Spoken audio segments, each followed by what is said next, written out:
how come you weren't on man up, or how come you didn't play, whatever. You guys put all that stuff aside and did what you needed to do. And we were 23-0 and the best team in the country. And in my mind, probably the best lacrosse team ever to play the game since they started doing all this stuff. We played hard. We made plays when we needed to make plays. And then at the end, when we did what we did, we had one guy stand out the side of the huddle. And I'll remember this forever. And it was Carl. He's like, just don't panic.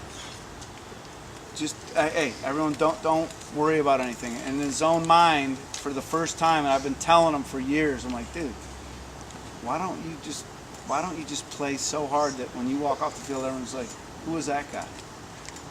And he did it a lot, but he really did it that night. And in his own way, he's like, don't panic, don't panic. And really what he was saying to all you guys is like, get the fuck out of my way and give me the ball. And he scored 2 goals within 40 seconds. And it was awesome. So the senior leadership this year was unbelievable. So you guys have the world in front of you, the young guys, older guys. Get it done. Don't forget your base. Don't forget what Coach Lovey and Coach Patron, Coach Marcel, and Coach O'Grady taught you. Because the bottom line is, if you work hard, nobody can take that away from you. And my wife, she said to me all summer, it's over when I say it's over. Why wouldn't we be the #1 team in the country? Why won't we do it again next year? We have the talent, we have the farm system, we have people coming in. Tonight's a celebration of everybody. We got Scudder. How the hell did he get into Lehigh? How did Chris Ryan transfer from Pitt to Lehigh? Annesley's at St. Joe's. Scranton. Liam, Notre Dame. Anytime Notre Dame recruits our guys, they're all Jewish. All right, Liam's the first Catholic guy they recruited, so he went. And that cup right there, T, I'm going to get that cup. I'm going to say that this thing is the culmination, and I'm not in very good shape, of a lot of hard work. God bless you guys. Thank you very much.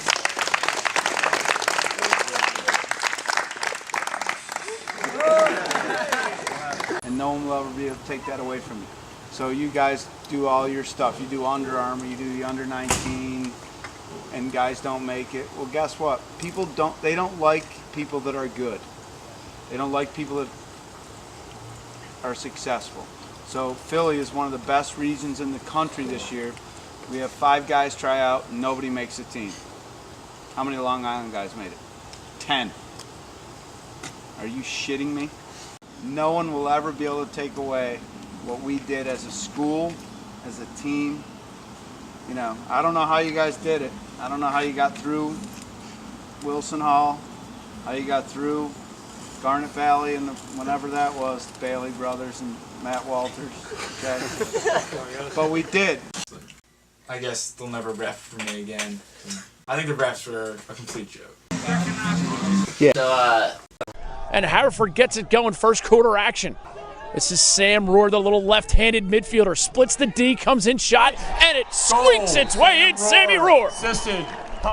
Haverford again in their commemorative blue jerseys. Inside shot, goal. Carl Walrath to Henry Blinn. Henry Blinn, because Haverford is winning face-offs. This is a demonstration Hupfeld's gonna have of his way. flip format. My goodness, Hup! My goodness! And Haverford has it now. Good time to dodge.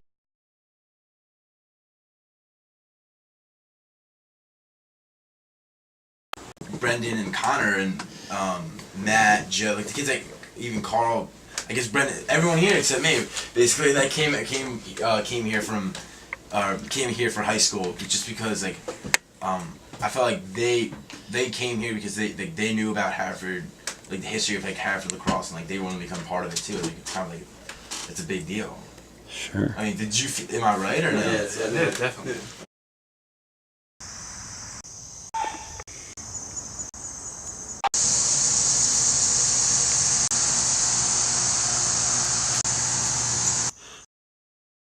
Just like Haverford in general, like especially me, like growing up at Haverford, like attending the school since junior kindergarten, I really grew up with the program, and I know like so many lacrosse players that went there. Like I know like the history, so like actually stepping in freshman year, like with everyone else, like you really become one of like those players that they used to look up to. And I think we really experienced that after the game. Like we knew we accomplished that. Like when little kids came up to us like asking for autographs, and like that was awesome. We really wanted to be like what the kids talked about. Like I remember when I was growing up, like I always used to watch like John Holiday, Kyle Warren, like Peter Cannon, Brendan Cannon, like Foster Gilbert, like all those guys. Like it was just like awesome, like finally, because then like once we actually won, like I felt like we had like accomplished that as well. Freshman year, Coach Nostrand had, you know, the whole like future of the program and everyone who's going to try out that year, and he told us, he said, you know, raise your hand if you won a state championship, and only one person raised their hand. It was Pete Bohr, and you know, he's like, raise your hand if you've ever been ranked nationally, and like only 2 people raised their hand. He was like, you know, raise your hand if you've done anything for this program yet, and like, you know, only, again, 2 people raised their hand. So, you know, after we won this championship, and, you know, after we were named national champions, you know, I really feel like we earned our spot as, like, a Haverford lacrosse, you know, alums. And, you know, I really feel like, you know, not that we wouldn't have been a part of, like, you know, the great Haverford lacrosse tradition, but that really, like, capped it all off, you know. I was like, I mean, all of us, you know, once we did that, you know, that made us part of the greats that played at Haverford. I remember freshman year, I went into Coach Prince's office, and I think it was after we had lost to LaSalle, and like, you know, like heartbreaking, you know, one of the greatest games I ever played, and we ended up losing in overtime. And he told me, you know, you guys have a really good class, and you know, senior year you could be the #1 ranked team in the nation. And you know, I remember that since then, and that's really. He said that freshman year? Yeah, he really? told me that freshman year, and you know, I swear to that. He told me, you know, you guys have a chance to be the #1 ranked team in the nation. You know, the team is, you know, he was talking to our class, and you know, we had a lot of good guys, and a lot of guys were going to get playing time sophomore year, and he pretty much told me, you know, like, your class, you know, you guys have to step up now. You know, this is going to become your team in the next few years. You know, referring to our class, and I think, you know, people really started to step up and working hard, and it's been in the back of my mind ever since. You know, winning and finishing the season as #1. You know, it's pretty unbelievable. You know, how our coaches, you know, saw that potential in us, and they really believed in us. Talking to each other about like what we could do senior if we just keep working, and like to actually do it's awesome. Like it's so ridiculous. Yeah. Like like I honestly like remember like talking like like we could do like if we keep working like we could do this, if we do that, like we could be ranked #1. Like how cool it would be like we're good enough. Like we gotta get everyone to stay. Like I don't know. It's like like we're ranked in the preseason #1. Like. Right. That's awesome. Like, who gives a fuck? But like I said in the trailer, staying #1's harder than being #1. Yeah. I mean, like, I didn't care about the ranking at all until it was over, because like no one remembers you for what like you did in the game. Like the only stuff people remember is what you did last. Our sophomore year, I remember like Gilman, which is a school in Maryland, and LaSalle had like really high teams and a lot of D1 recruits, and they kind of, I don't want to say they choked, but they didn't really like reach their expectations, and I just kind of had that in the back of my mind the whole season, and didn't want to like think about it too much and like put ourselves on like on a pedestal when if we didn't really step up to our expectations and what we really potentially could do. Oh, get on that, oh. Oh, you better get on.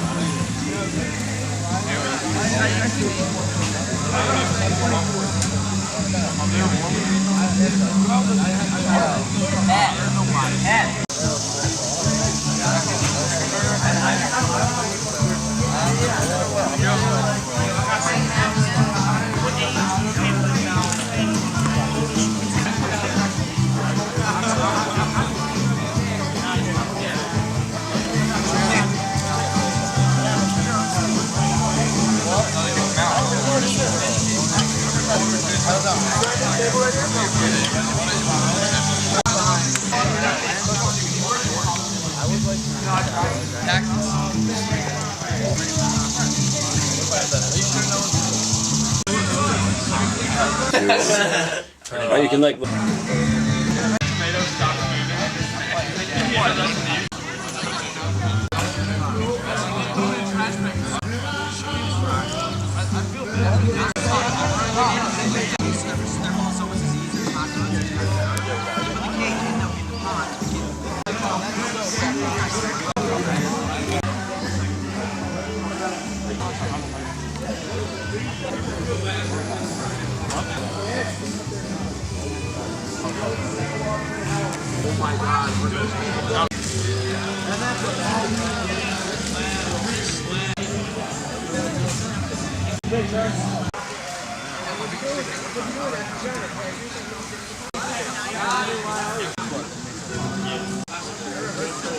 Like there wasn't much drop off. Like there are a ton of seniors that like didn't really get to see as much time as they probably wanted to, but in that game especially, I think like everyone got to play, like all the seniors that game, and like probably like in the fourth quarter, like the great thing about having so many guys like you can really rely on is like everyone gets, you know, like when everyone's out there, you like pretty much trust everyone playing. Like, I mean, we had a backup goalie going to Dartmouth, and we had a bunch of solid defensemen, like I was just like defensively, like I know my brother and like Garmin, like when they get the opportunity to play, like I completely trust them, like Scott Warren, like a bunch of those guys, and when they like go and you know there's not a lot of drop off, is like what Vince was saying.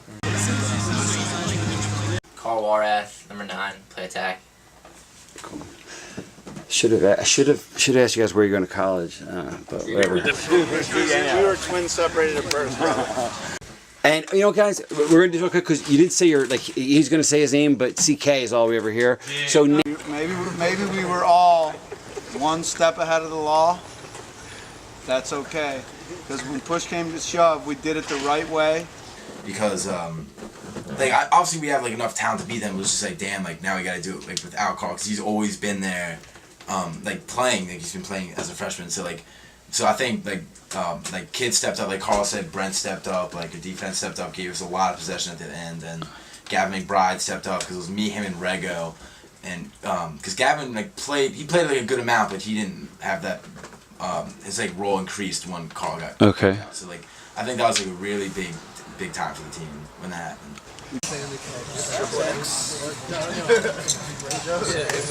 Like 58 seconds left, they had the ball, you know. It just didn't seem right, like, you know, like this isn't supposed to happen, like I can't even believe it, like, yeah, I seriously, it was like, you know, I just couldn't believe what was happening. And you know, Carl came up big, had a nice goal, and it was just another face-off, and there's a part of the face-off which is the draw, and then, you know, there's a ground ball which it squirted out, he got it, put it behind him, and, you know, I was just like, you know, like I'm getting the ball, like, and you know, I thought he got it first, but I went to check his stick, so the ball came out. That happened, then it went the other way, and you know, I just wanted.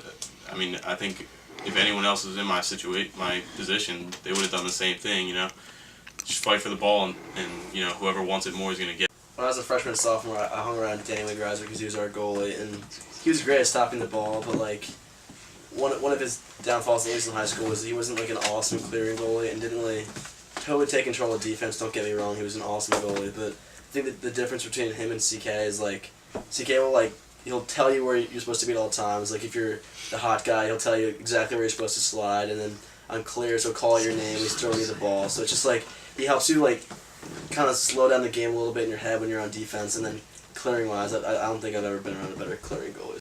I think Hup's a great player, but one of my favorite parts about like, his style and his game, what he does is like when he rides the ball. You know, I know that when the defense has the ball and they're trying to clear, you know, I know that if he's on my attack line, you know, he's gonna give everything he can to ride the ball back, and we take a lot of pride in that. You know, a few times we would meet with like the attack, you know, me, Hup, Rego, and Gavin, and we would say, you know, we want to ride the ball so hard next game, and we want to be known for you know going all out on the ride and you know making plays on the ride and doing whatever we can to help our team, and riding is a big part of the game. I think Hup, you know, does a great job in that. Hup, we've probably gotten like 500 arguments, me and Hup, as like friends. Like he will never give up, and whatever he feels like, and it's a good thing too, because like whatever he feels like, he feels like is right, and he's gonna fight for it. Like I guard him every day in practice, and I know that like he will never give up, especially when like I pick up the ball like. Off the end line, we're trying to clear. I know I'm getting the hack the fuck out of my arms. Like I know Hup's coming, like riding me, and like he will never give up. And he also uses like he's probably one of the strongest players on the field that we have on this team. Like there's guys that may be like stronger off the field. Like he's definitely one of the strongest like on the field. Like he will use his body. Like he will put his body like in harm's way. Definitely. Like I remember like against LaSalle, like 2 years ago when he like laid it, like got hit in the crease. Like he'll do anything to put the ball in the back of the net. I think that's what makes him look so good. I've